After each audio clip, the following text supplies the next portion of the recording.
questions, comments, and stuff too. So I'd love to hear other people's perspectives as they're seeing stuff. But thank you all for joining. We're excited to have Matt on our call today. He does this once a quarter for us, which I think is super generous for him to take time and just kind of give us a state of the market, what he's seeing out there. We'd love to get your all's perspectives too during this. But as a reminder, if you're able to turn on your camera, we'd love to see your faces. It just helps the conversation as we go through this call. But I am going to pass it over to Matt. I guess for those of you who don't know Matt, Matt's actually just right upstairs in our building. Matt is, in my opinion, the very best broker in all of St. Louis and probably the whole state of Missouri. He runs Magnolia Real Estate. Has been doing this for a really long time and is just a huge wealth of knowledge.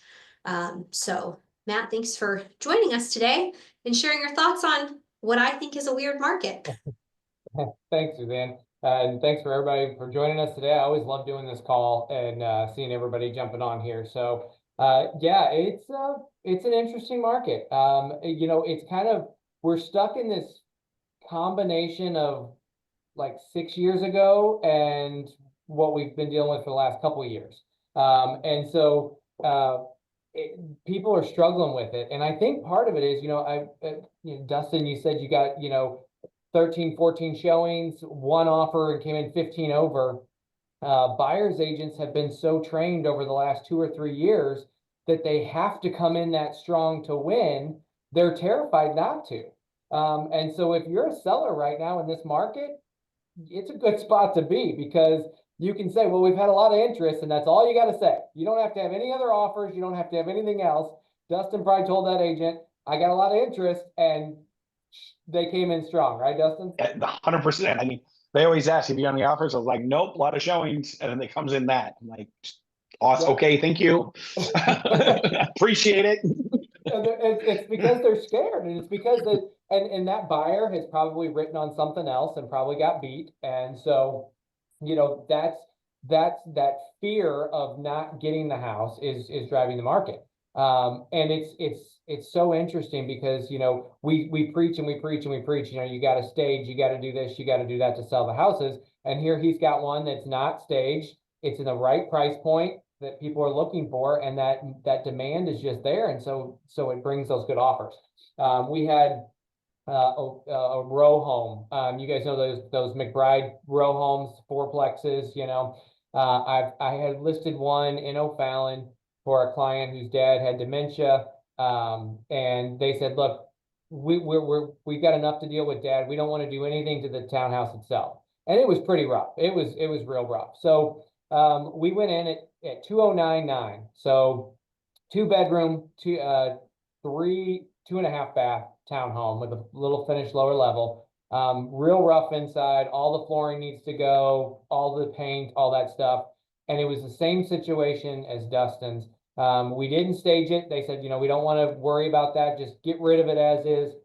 We thought if we could get rid of it for over 200, we'd be doing good.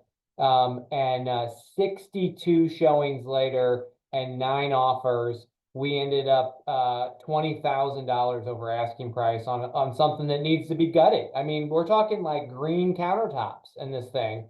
And it's the fact that supply and demand is just driving it. Like, they're so scared to not get the house. They're going to do whatever they have to do to get it. And then they got in there and they said they're going to take it as is. And there was termite damage. Like, they found active termites in this thing. And so the agent called me and she goes, if you don't want to do anything, I completely understand. But she's a single mom. She's very nervous about this. And we were like, yeah, we'll take care of the termites for $700. Like, it's not a big deal. But they're terrified about that. So I was going to tell you in that offer too, because it just surprised me. It was $5,000 non-refundable earnest money. Yep. They said, we will not ask for anything on the inspection. We do want the right to walk away, but you will keep your money. Yep.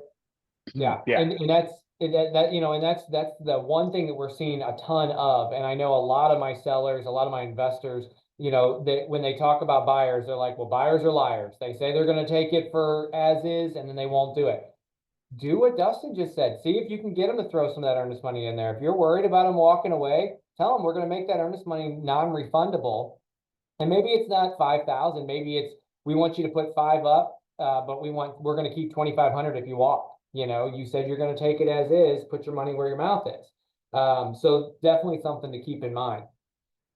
One thing that I want to focus on this morning or this afternoon is who's moving right now, who's buying and who's selling. And what I thought was very interesting is the numbers are showing for the end of last year and the start of 2025, it is all about the boomers. The boomers, young and old, are on the move. They're listing, they're buying with cash because they've got the equity in their house that they're selling.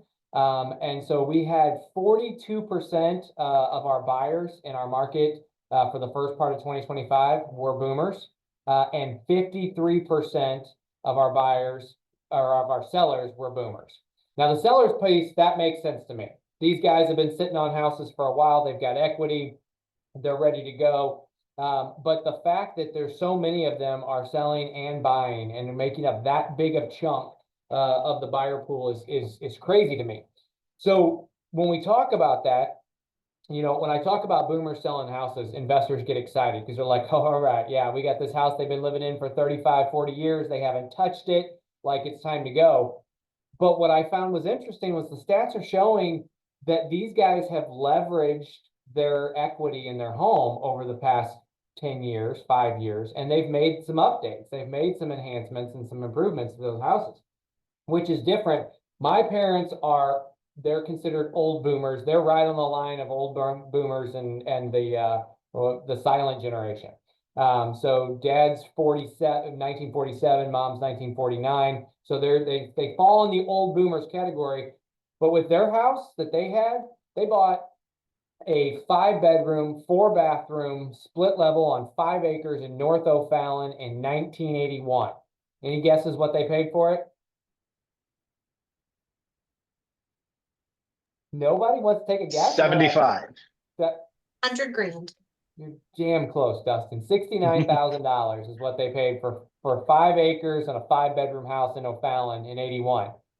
They sat on that equity the entire time they lived there and never did a dang thing to that house. When they sold that house in 06, it still had the blue two-tone shag carpet in the basement, dark brown paneling, the fake butcher block countertops. You know, it was brown on the outside. They had leveraged their equity, but they never spent it on the house. They spent it on college and cars and other stuff for my sisters, and you know, never did anything to the house. Well, what we're seeing now is these boomers that are selling right now, they've been smart with their money over the past 5 years. And as that market has increased since the recession, they've used that money to enhance their house and increase the equity and the value on it. So yes, we still find some that are, you know, investor friendly and we love them. But for the most part, what the boomers are selling right now, it's market ready. It's ready to go. It might need a few updates here and there, but for the most part, it's market ready. On the flip side of that, with them making up 42% of our buyers the first quarter of this year, we got to talk about what they're buying. If our largest buyer pool right now are boomers and aging boomers, right? Are they buying the 4-bedroom, 2-story, the townhouse? No, they're looking. They're on the hunt for a villa.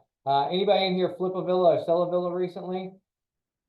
I tell you what, if you've got a good villa, it is the hottest commodity on the market. But what you're going to end up with is you're going to first of all, it's got to be perfect weather. They don't like to look at weather. They don't like to look at houses when the weather, if it's going to rain, if there's any type of snow in the forecast, they're not going out to look at houses. So if your first weekend on the market, it's a rainy weekend, you're going to get 3 showings. You're going to sell that villa, but you're only going to get about 3 showings. But those villas are just so popular right now. And especially the villas that have the good solid HOAs still in place. Because that's the other thing. They're very scared of the HOAs. They're very scared of what that insurance looks like. And so if you can find a good villa that needs a little cleanup and you can flip that and list it and the HOA is solid, you're going to do very, very well on it. We do not have enough of these.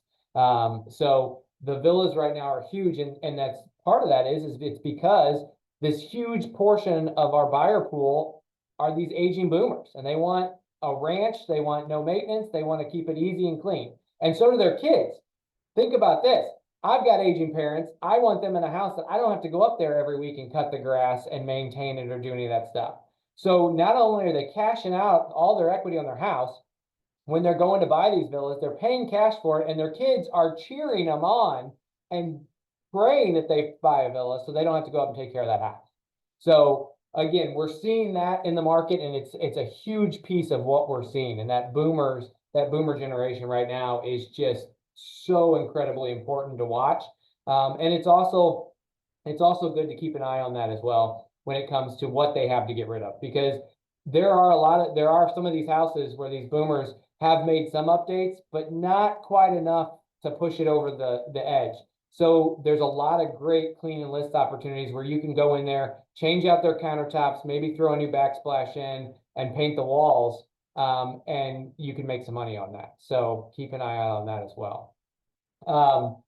Millennials still strong on the buying aspect of it. You know, the millennials right now, they're the ones that are leading that charge on the 300 and under price properties for the younger millennials. The millennials like myself with a couple kids, they are actively searching for the bigger home. They're looking for a 4-bedroom or a 5-bedroom. I can't tell you how many clients we've had in the last year that have said, we need a 5-bedroom house. Go search the MLS. And I mean, yeah, if you got a finished basement, but I've got people that are looking for 5 or 6 bedrooms on the main floors. And I'm like, it just doesn't exist in our market. So some of those bigger houses right now we're looking are doing well if they've got that extra bedroom on the main floor. Some of the ones we've seen do really well are the ones that you've got like the owner's suite on the main floor, or maybe there's like an apartment style room on the main floor that was used for an in-law. And you're seeing a lot of people the parents moving to that, and the extra bedrooms upstairs being super valuable. So something else to watch. The other thing is still the number of buyers that are out there looking in certain areas. Every time I'm on this call, I tell you guys, if you don't look at the hit counters in the MLS, you're missing the bus. You got to look and see how many are out there. Right now, under 350 in St. Charles County, you've got anywhere between 400 to 550 people looking for houses in that price point. If you're under the 250 mark, you've got a solid 500 buyers that are out there looking for a house in that under 300, under 250 price point in St. Charles County. If you have the ability to pick up a house that you can turn in that range, I don't ever pass it up. You know, it's going to do well. We had one the other day, split level in Steeplechase, listed for like $220,000, I think, went 20 grand over, so almost $250,000 in Steeplechase for a split or for a house on a slab. So it's crazy what these numbers are still doing. But at the same time, we're seeing more and more mutual releases come through on the inspection notices. Are you guys seeing that? How many of you guys have you guys had somebody mutual release or walk away from a house because what they see on the inspections? What are you guys seeing on that? I'd love to hear some feedback from you guys on that. We're seeing way more mutual releases as a lender. We get payoff letters, and we have payoffs falling apart left and right, which we haven't seen honestly in years. Yeah. They resell just fine once they go back on the market, but and some of them, I think, our borrowers aren't trained to make repairs because they haven't had to in so long. And I'm like, guys, if it's a solid buyer, like, you need to work with them. So sometimes I think some of it's, I think, more client based, but some of it, they just are like, nope, we're kind of window shopping and we don't like what we saw here, so we're gonna just pass it up. So yeah. And I think part of that, you know, some of the sellers that we work with, you know, they get super frustrated and they think that these people are just, you know, willy-nilly doing stuff. I don't think that they are. I mean, most of these inspections are $700, $800, $900 a pop. Some are even over $1,000. You know, they found something that was concerning to them, or they've got a dad in their ear, or a grandpa, or an uncle, or an aunt that says, "Oh my God, I had that on my property, and you got to walk away from it." You know. So they are cautious with it, but I think we're seeing more and more of those. And it is, you know, for the last couple of years, we haven't had to make repairs, and now we're making repairs, and I think, you know, we're just having to deal with that. We're also seeing a lot more concern with foundation repairs, even when foundation repairs are made correct and done well and have a full warranty. They've been selling a lot less than they used to. I feel like for the last several years, that even if you had a foundation issue, as long as it was fixed, no one cared. But we're seeing that substantially discount pricing. Which I'm surprised by, because I'm like, if it's a legitimate fix by a legitimate company, you wouldn't think that'd be a concern, but. Yeah. Well, and the fact that our Midwest weather has not cooperated at all this spring, I think every single person I know who's on this call probably knows somebody or has had water in one of your basements. And you know, I was out of town in Kansas City with my son for a soccer tournament when the rain came through a couple weeks ago, and it was all weekend long. Every house we've sold for the last 10 years, somebody had water in the basement and wanted to call and complain about it, and you know. Had a closing today. I've TJ Mo's on the other side of one of our deals, and my buyer's buying his house, and went in to do the final walkthrough yesterday. And guess what? There's been water in the basement since we were there last, and so now they're having to take care of that. So you know, and again with that, you get some people that are terrified, and most of the time, if you have good agents that can come together and say, okay, look, we can figure out how to fix this. You know, we had one that we tried to mutual release 2.5 weeks ago. Inspection reports came back. Absolutely, probably the worst inspection report I've ever seen in my entire life. And the investor on that one, all he did was nothing. He came in and he painted the walls and he said, it's pretty now and we're good. And so I sent him over the mutual release, and he called me and he said, well, it can't be that bad. I said, it's probably the worst inspection report I've ever seen on an 800 square foot house. And he said, will they give me the option to fix it all? And I said, here's the list. And I sent him the list. He fixed every single thing on there, and we closed last week. But it was one of those things where it was don't ask, don't tell type thing. Like, I don't want to know if it's broke, and everything was broke. So he knew what he was going to have to do to fix it. So he fixed it. So it worked out really good. So we're seeing that, but I think we are seeing more of those mutual releases. And I think that to make sure you're instructing your agent to, if you get that mutual release, you know, don't just get pissed off and look the other way. Like, call that other agent, say, hey, is there something we can do? Is there something specific that came back on this that they're trying to terminate on? Maybe it's something I'm going to take care of. I know we said it was going to be as is, but let's try to keep it together. The other big thing is the backup offers. If you guys aren't utilizing backup offers, you really should, because it's the easiest way to go flip from one contract to another. So, you know, if you get a really good contract and, you know, they say, oh, we're going to take it as is and all this other stuff, you never know what's going to happen. And if you've got 3 or 4 offers and you got 2 of them that are really close together, lock one of those other ones up as a backup offer. So that way, if the first one falls apart, you can flip right to that backup offer, and you never even have to go back active on the market. You just stay pending and you move that other offer. So that making sure that you've got a backup offer in place in this market is super important too. Other thing about it that's going on right now, interest rates. We're seeing some better interest rates, and you know, this is a very volatile time within our administration and everything that's going on. So interest rates in the market, I mean, if you're watching the market right now, you need like a heart pill every day, because like one day my retirement is gone, the other day I'm like, thank God I invest in houses, and it's insane. It's all over the board. And so with the interest rates, we are seeing a little bit of love there. Most of what we're seeing is under 7 coming in. So we closed one the other day that was at 6.35 they locked in, which was nice. And so kind of just watching those markets and making sure your lender's on top of it is huge. Making sure that they know exactly when to lock in that rate. But the interest rates, for the most part, what we have seen, and you guys, if anybody represents any buyers on here, knows anybody that represents buyers have basically said, I got to buy a house. It sucks that I'm paying 7% or 6.8%, but I got to buy a house.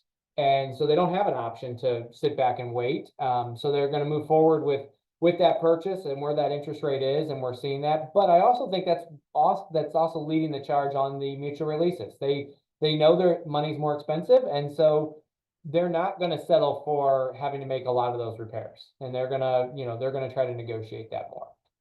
So I think that's important to watch. And the other thing that we're already starting to see on the builder side of things is builders are gearing up for this trade war, tariffs, all this stuff. And you guys remember when COVID hit and the price of materials spiked, and all of a sudden all the builders were like, well, we know we signed a contract with you here, but we now have to raise your price here. Builders are preemptively trying to avoid that this go around. And so we're seeing them very quickly tick up some of their numbers. But here's the problem. The market's not as hot as it was during COVID for the builders. So they're trying to raise their rates, but they're also trying to keep buyers coming in and keeping their inventory flowing. So they're in a tricky spot right now. So it's gonna be interesting to watch what the new construction looks like. But that's where I really feel like our investors and our investment community, when they come out and flip a house and they put out a really good product, there's a lot of people that look at, do we buy this house that's like brand new, or do we buy brand new? And so there's really good options that are out there. So I think we're going to see, the next quarter is going to be interesting to watch with the administration, the tariffs, everything that goes on. I'm hoping that interest rates continue to trickle down as the economy just kind of figures out what it's going to do. But we will see. And those interest rates are going to drive those buyers for sure. The other thing is that we've been seeing a lot of is don't be too aggressive with making your price drops. If you don't sell it in the first 5 days, give it some time. And your agent's going to be, trying to instruct you on what to do and when to make those drops. We did a real big deep dive into the city probably about 2 weeks ago. And what we were noticing with some of these properties in the city were they weren't selling in the first 5 days. Some of them weren't selling the first 30 days, but they were getting pretty close to asking price at the end of it. They just had to be patient. So if you want to give your houses away, great, you can do it. I'm sure it'll draw in a buyer. But the one thing I really wanted to stress to you guys today is if you're priced right, if you've got good comps, if you've got good numbers on your product and you have a good product, give it some time. Don't be too eager to say, I got to cut the price $5,000, $10,000, $20,000. Make sure, and the market's going to dictate that to you. You're going to see the number of buyers coming through. You're going to see the number of showings, all of that stuff. But if you're priced where you think you're supposed to be, don't get too excited. Give it some time. And there are some properties that need an adjustment. It's going to happen. But one thing that we were seeing was properties that sat out there for 30 days weren't selling 20 or 30 or 40,000 under asking price. They were getting close to what they listed for, if not list price. So it's just got to be the right buyer at the right time. So don't get too excited when it comes to making those price drops and trying to get rid of that property very quickly. So, Matt, but though, what you ahead. said there, though, that I just want to highlight because I have some city borrowers, is you have to list it correct, though. You Yes, can't list 100%. it aggressive right now in the city. If you're listing aggressive, then you're going to have to make aggressive price drops every 3 weeks or so. But I agree with what Matt says. If people are listing it correctly and not being aggressive, the city is definitely taking way longer than certain parts of the county to sell, but people are seeming to get close to list. Yeah, and that's the thing. Make sure whether you priced it or your agent priced it. Make sure you're doing a deep dive into those comps and looking to see if you are priced correctly. Because if you're not, then Suzanne's absolutely right. Then you are going to have to be super aggressive on those drops. But if you've got, and don't do the thing where you go out 3 miles to find one comp that justifies the price that you're at. That's real dumb, and you're wrong. Pull up there. We've got plenty of comps within a quarter of a mile to a half mile from your property. I promise you. And, unless you've got a log cabin or you're trying to sell some type of container home, I guarantee you there are comps right around you. Whether you like those comps or not, that's not up for discussion. Those are the comps that they're going to go off of. So you need to run with those comps and take the advice of your agent and, listen to what they have to say about those comps. And if you don't agree with them, then don't go out and try to find one that you agree with, because that's just going to be nonstop. Now, we've got one that we listed. It actually went live this morning. Actually, I think it's coming soon. It goes live tomorrow. One of our agents' houses. They're getting ready to leave the state, and it's in Wildwood. And my price was almost $100,000 different than their price. Do you think I was $100,000 over or $100,000 under? You were under for sure. It was under for sure. Definitely under. I was $100,000 over their price. I think we met in the middle. They decided to split the difference and we would meet in the middle. So we're going to see. If the house sits for the next 2 weeks and they don't sell it, then they can come yell at me. But I was closer to 750 on their house. They were at 650. And so we're going to see what happens. But they were scared because there's one comp out there that's still on the market and active that's ugly. And so they're like, well, that one's been sitting. I'm like, yeah, but that one's hideous. Like that makes a difference. So we'll see. So we're coming soon at 699.9. So we'll see where they end up. So but have those discussions. And if you're not having those discussions with your properties, you're doing something wrong. So have those discussions with your lender, with your hard money lender, with your agent, with your cohorts on this call. You can call any of us probably on this call and say, hey, I've got this property. What do you think? And we're going to give you an honest opinion. Because, if you miss the mark on that price, then you're right. Suzanne's right. You're going to have to make some serious cuts and some changes to get it sold. So as long as you price it right, you'll be good. But super strong market still for St. Louis across the board. We're seeing, everything moving, lots of good stuff happening. We need more houses. So the more houses that you guys can clean up and flip, the better off we all are. And I mean that with all my heart, because I go to sit in meetings all day long and people talk about how we can increase inventory. And I said, you want to increase inventory? Give these investors the tools they need to increase inventory. Give them the tax breaks they need. Capital gains tax in Missouri, guys, should be gone by the end of this year. We're hoping that'll be signed by the governors in Missouri, not the federal, but the Missouri capital gains tax should be eliminated in the state of Missouri this year. So that's a small portion of capital gains, but we are working hard on the federal side of things. We're going to see some shakeup with the federal capital gains this year. I don't know how big of a cut we will see, but we will see a cut. So that is really good. But that's what I keep telling people, is that if you want to increase inventory, give you guys the tools you need, because you guys can take something that nobody wants to live in and you can make it absolutely beautiful, and put a new person, a new buyer in that house. So huge on what you guys do, and we see it all day, every day. So that's kind of my 2 cents on what's going on. I'd love to open it up, or if people got questions, I'd love to take those questions. Matt, thank you for your time. I have a quick question for you. Yeah. I feel like I always tell people, find normal houses. Normal houses will always sell. This week though, I don't know, Casey, how many weird houses have we walked this week? 3, 4? We've walked a lot of weird houses, like houses that have been added on to. They're weird, they're funky, they're hard to comp.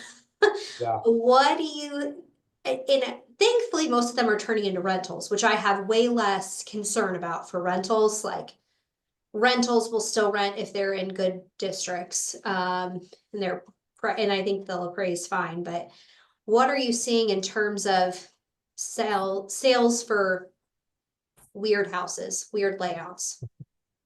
Weird layouts are tough. I mean, they are tough. If you can buy one that's got a weird layout and you can open it up, or you can try to make it a little bit better, or there's room to do that, That's a big part of it. I don't know. It's one of those things where if you've got the space and you can make the space usable and you can give them a vision of what you can do with that space, I think that's the hardest part though, is when you have, I was in one the other day, and the way that they had finished this basement on this house, the only thing I could see to do to fix it would be to completely tear it out and start from scratch. And I think you see that too on some of these houses that are just weird, funky layout houses. And it's, how can you fix it? If there's no real good way to fix it, you're going to need to make that house so appealing that somebody doesn't care how funky it is, or that you've got addition on addition on addition.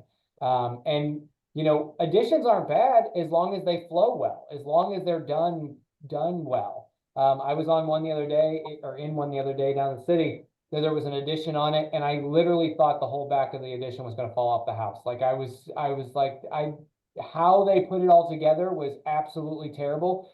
And that's what every single buyer is going to say when they come through that. So, yeah, buy normal houses. Normal houses are good. But there are weird ones that are out there, and you got to figure out how to work with those. So, try to come up with a design, or try to come up with a plan that makes it a little less funky. And there are people that are out there that love funky, that's what they want. They want the weird sunken rooms and, all this other stuff. But you got to have a good plan for it. And, if I was in Suzanne's shoes, I would say, okay, this house is really weird. Tell me how you're going to make it appealing to more people, because that's what you're going to have to do.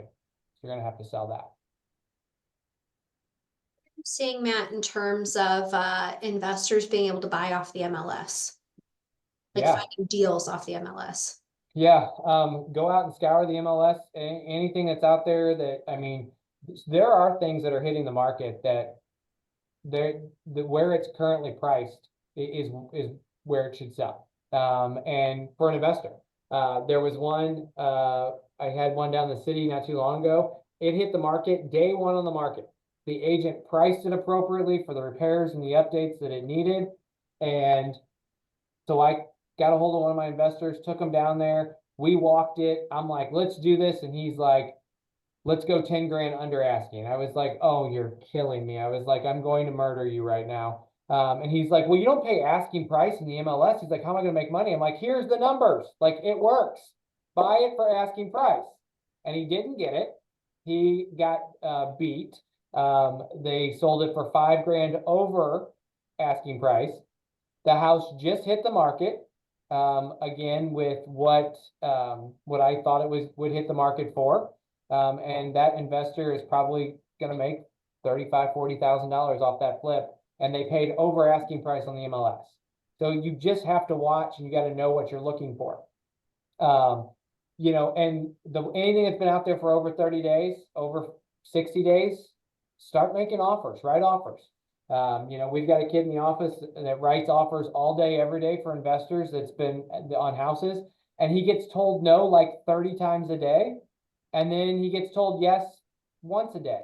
And so, it works. So you just got to don't be scared to go out and write those offers. And when you do write those offers, make sure that you're clear on, hey, I'm not a normal buyer. I'm telling you I'm going to buy this as is. I am going to buy this as is. My hard money lender is going to walk it. There's no formal appraisal. Explain that. Because what traditional agents don't know is what you guys do. Most traditional agents don't understand Casey, Suzanne, and Rachel's role in a transaction. They don't understand that. So if I say I want my hard money lender or my partner to come walk the property, and I get on a 3-day due diligence period for that, they have no idea what that means.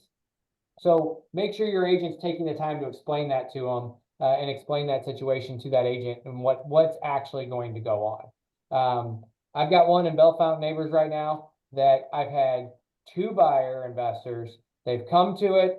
They've loved it. They've wrote great offers. They said, we're going to take it. Neither one of them have performed. Guys, if anybody wants a house in Bellefonte, let me know.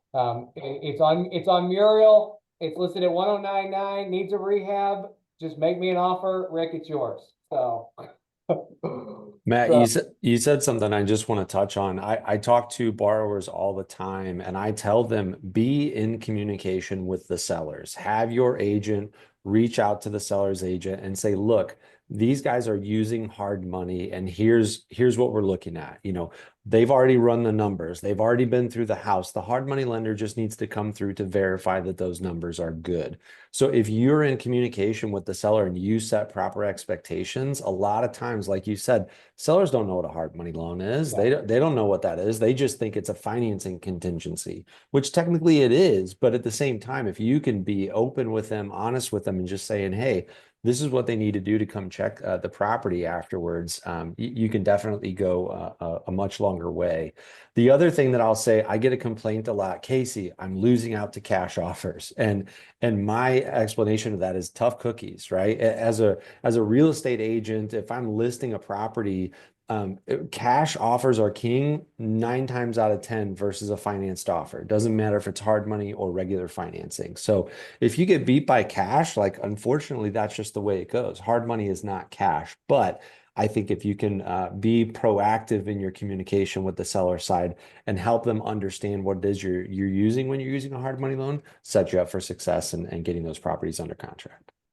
Yeah, and making sure that your agent is relaying to the other agent, to the listing agent, that, look, this is a hard money loan.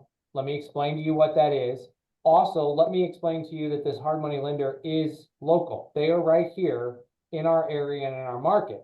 A lot of times when people hear about hard money, or agents hear about, first of all, agents don't read, realtors don't read, they don't do their research like they're supposed to. So if someone sends me over an offer and says that I have a hard money lender, I go right to work. And normally I go right downstairs. I'm like, hey, Suzanne, do you know this person? Are they terrible? What should we do? We'll flip them to you. Okay, cool.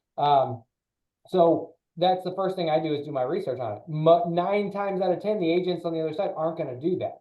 So it's going to be your agent's job to educate that other agent and say, hey, Faster Funds Lending is our lender. They're a local lender. They're going to actually be the ones that walk the property, and they always close, you know, so. Or let us educate. Like, we have agents who will call us who are like, what are you? What do you do? We have Yeah. someone who gave us this proof of funds letter, and I'll talk to agents any time of day and be like, I get it. In my opinion, we're second best to cash because we'll walk it in 2, 3, 4 business days.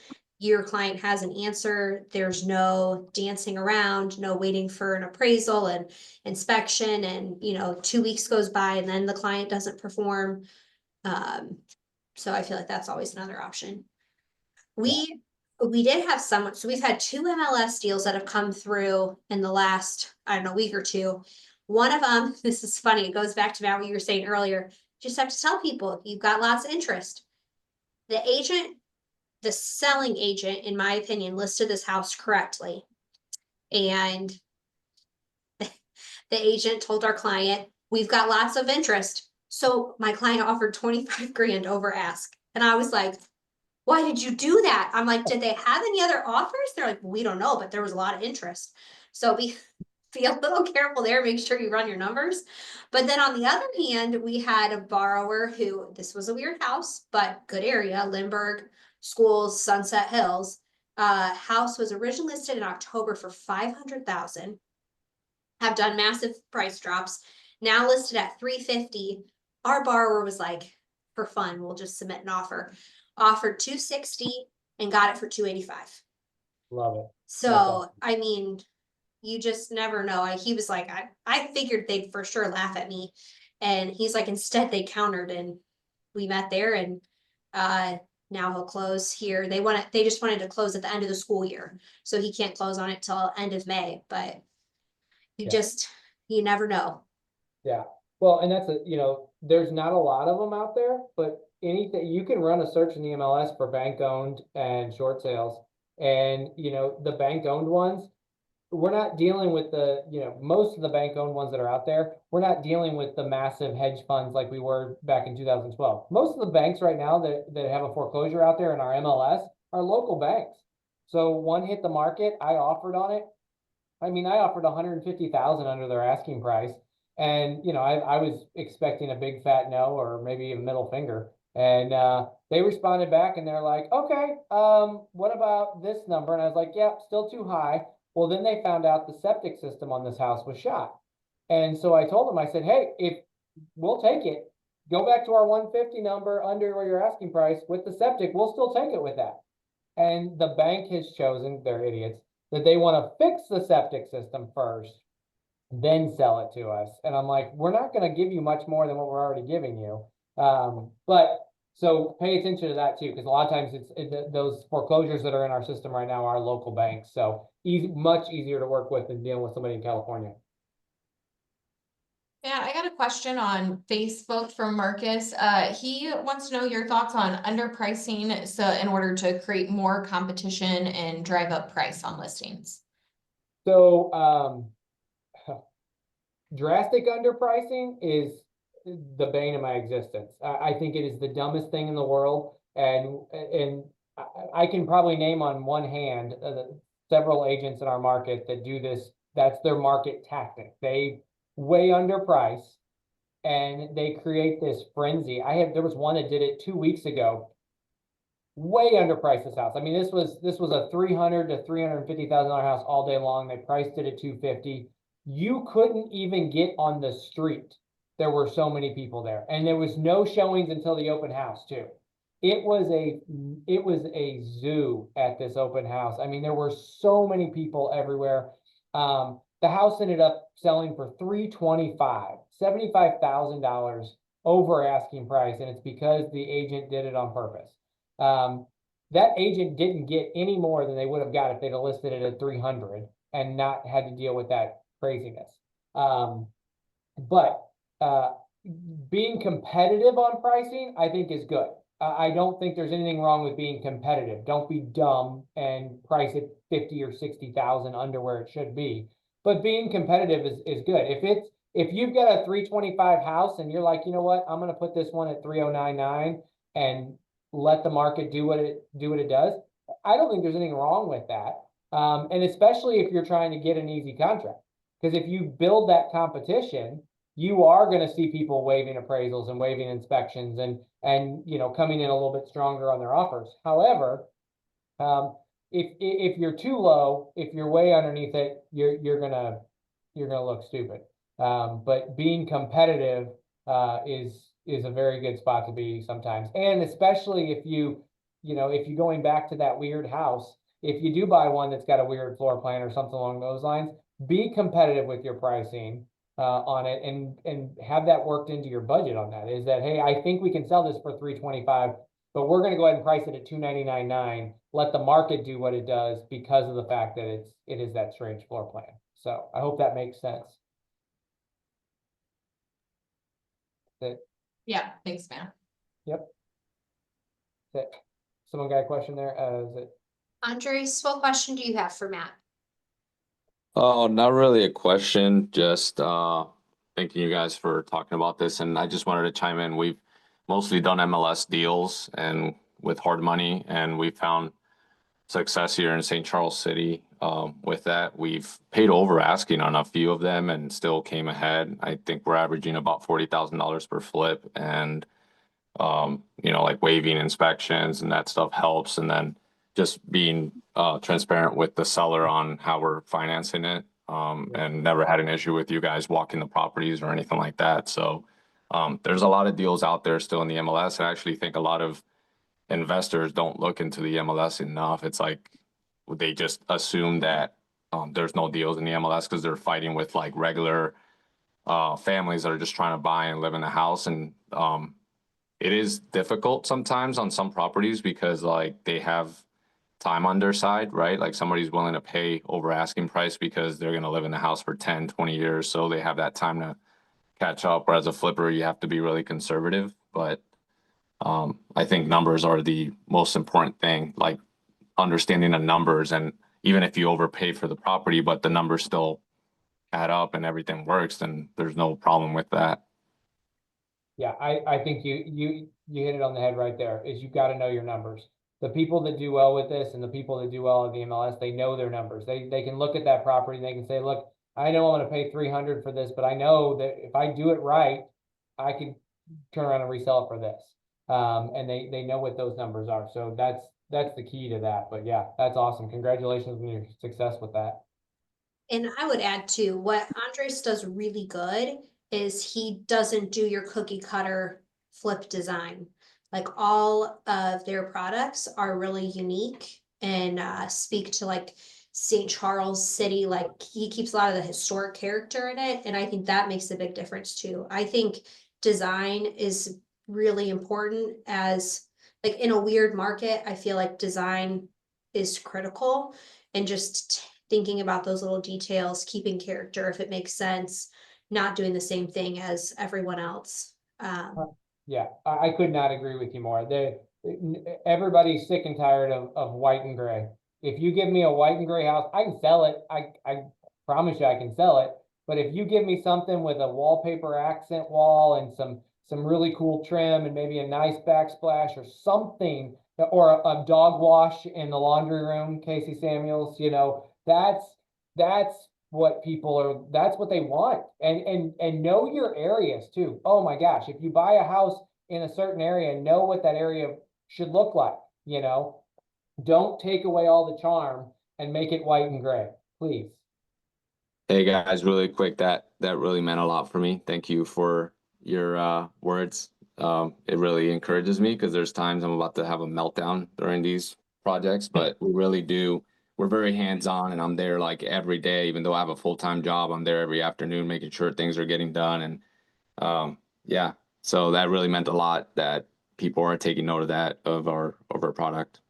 That's awesome. Yours are one of our favorite we talk about in the office. Every time you finish up a project, all of us go to our computers and look it up. And I So, think we all have those moments of breakdowns in the middle of projects, so. I was gonna say, are you even a real estate investor if you don't break down once a week? Like, I got a question in the chat from Travis. So this is for rental market. So he's got a Class B single family home rental in Lake St. Louis area. He wants to know, what is a reasonable amount of time to get secure to get a lease? He's got one going on 5 to 6 weeks and has interest, but no one's serious. For this particular property, it's a 1,900 square foot, 4-bed, 2.5 bath, 2-car garage, and the $2,400 a month price point. I mean, so I do things a little different. I am an MLS lover because I am a real estate agent. So all of my rentals and all my clients' rentals go in the MLS. We actually list them. So I had the privilege of doing a deal with Casey Samuels at the end of December. Casey had a client that had a house. You talk about a weird house. It was an upside down house. So you walked in on the main floor, and it was a garage and 2 bedrooms and a bathroom. And then you went upstairs to the kitchen, dining room, family room, and owner suite. So upside down house in O'Fallon. I had a first time rental investor. We bought it, came to terms on numbers. It was turnkey ready. We listed it for rent the day we closed, which was December 31st. I think we were at $2,400 a month. Maybe we were $2,500 a month, and we had it leased with multiple applications in 5 days. And it was a very strange floor plan. But I really do think a lot of it goes into how you're marketing it. So where you're marketing those is very important. So we had it in the MLS. We had it, of course, on Zillow, realtor.com, apartments.com, and we had 3 to 5 showings a day, and we were leased in 5 days. Did you have professional pictures taken on it? Professional pictures were taken. We did all the things we would do to sell a house, same thing we did on the rental. So, and we do that for all of ours. Yeah, I do think professional pictures help. We've seen on the property management side though too, that things are just moving really slow. We've even had to do drops on leasing or on the rent. So I don't know, I think average days on market from listing to leasing, I think we're at 32 days. Is that right, Suzanne? 34. 34. Yeah, So the we are rental market slower. is weird. I had a St. Peter's rental that it's a normal floor plan. It is a split, but 2-car garage, 3-bed, 2-bath. I did a full update to it, fenced in yard. That thing sat for 2 months. We got tons of showings, tons of applicants, but they were all, we call them crapplicants. But it did finally, we did one price drop, but we did get 2150 for it. It just took 2 months. And then I have one right now in St. Charles, right behind Duchesne High School, that we just listed at the beginning of last week. And we are still kind of waiting, but I don't know. We'll see. I'm hoping that once like school year's out, it'll be better for people because people might be looking to finally move in the summer. They don't want to move if they've got kiddos during the school year. But what's been weird is all the rentals for my personal houses that we filled this year, none of them have had kids. A single dad a single guy whose kids are all fully grown. He rented a house for me in Hazelwood that's 4 beds, 2 baths. I don't know what he's doing with that house. But he takes great care of it. And then the St. Peter's one that I thought would for sure be a family home. It's a mom who recently got divorced and her adult daughter that are gonna live in the house. So it seems to be weird. Yeah, this one's been pretty weird. It's a nice house in a good area, you know, like really close to the highways. What's the 2 minutes address? to 40 or 70, and I'm not understanding why it's not going, but it could be just the time of the year, I guess. But I would love um, too to see, like, when I look on Zillow, I look at my competition and I try to price it a little bit under my competition, just because I wanted to rent quicker versus pushing rents. But I've been watching them to see are any of them renting, and none of them have rented. So that tells me that that pocket is just slower. So I keep an eye on that too, because that's something we yeah, have to look at. Because I was I like, might have to take a look at that. yeah, just I've another had idea. a lot of interest. It's just they just like, hey, is it still available? And then I'd like to tour it, and then nothing. Yeah. Yeah, Probably 40 or more of them. So yeah. I would just be patient.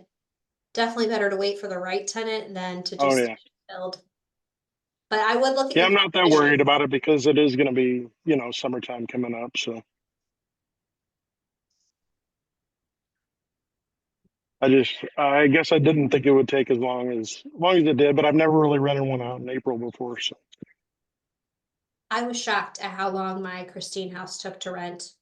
Uh, and yeah, so I don't know. And there's a group of us that meet every Friday morning, and a bunch of us have rentals, and all of us had the same feedback.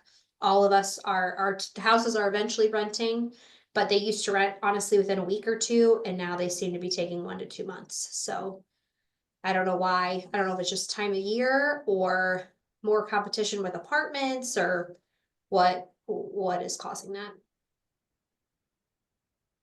well, it's good to hear. At least I'm in the ballpark still.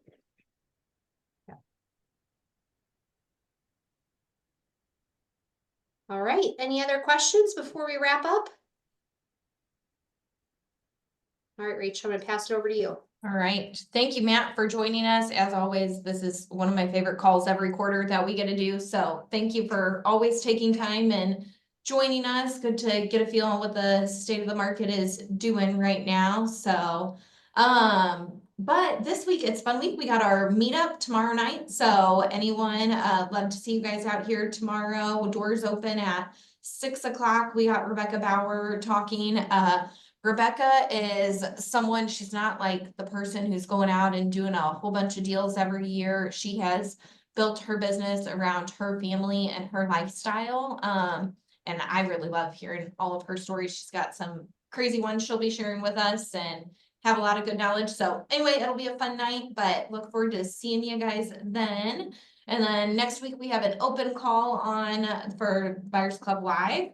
So, and if you guys are in need of a quality real estate agent, I know we just had Matt talk, but Matt has a ton of different agents who can help you out, who can help you listing your houses, whether in a rental or a flip.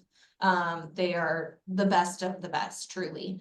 And I'm not just saying that because Matt's on the call. I do really love all of the agents. So but anyway, also if you're looking for a coach, we got Dustin on here. Dustin is an incredible coach for people who are looking to learn more about real estate, and you need money, call Casey.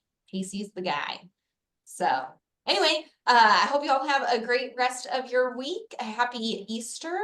Enjoy all the festivities. See you guys later. Bye, guys. Thank you.